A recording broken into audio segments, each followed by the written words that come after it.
Monday, the 16th of September, 2024. First reading.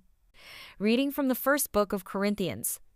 On the subject of instructions, I cannot say that you have done well in holding meetings that do you more harm than good.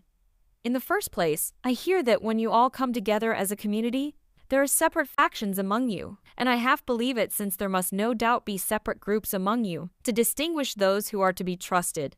The point is, when you hold these meetings, it is not the Lord's Supper that you are eating, since when the time comes to eat, everyone is in such a hurry to start his own supper that one person goes hungry while another is getting drunk. Surely you have homes for eating and drinking in. Surely you have enough respect for the community of God not to make poor people embarrassed. What am I to say to you? Congratulate you. I cannot congratulate you on this.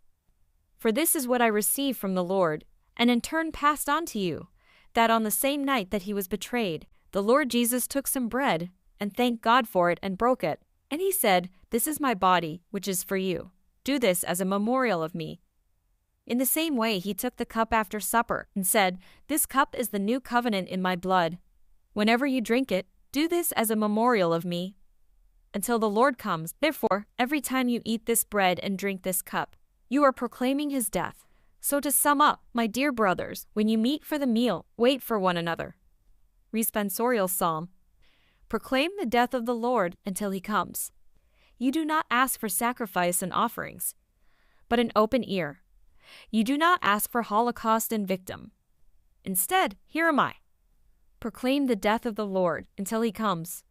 In the scroll of the book it stands written, that I should do your will. My God, I delight in your law.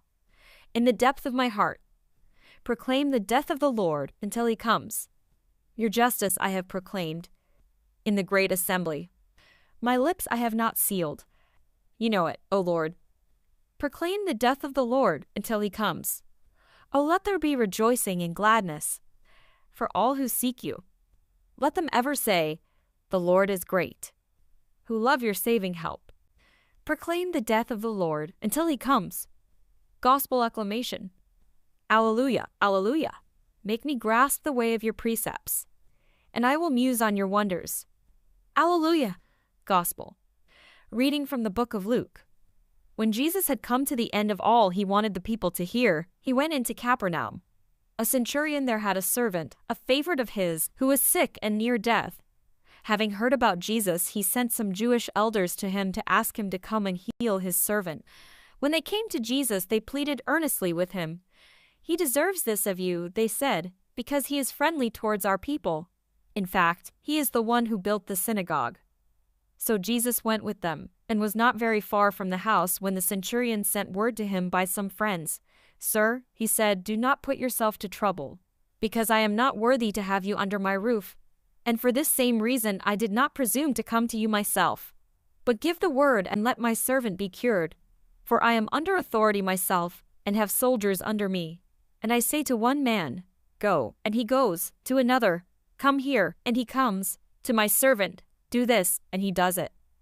When Jesus heard these words he was astonished at him, and, turning round, said to the crowd following him, "I tell you, not even in Israel have I found faith like this." And when the messengers got back to the house they found the servant in perfect health. Gospel of the Lord.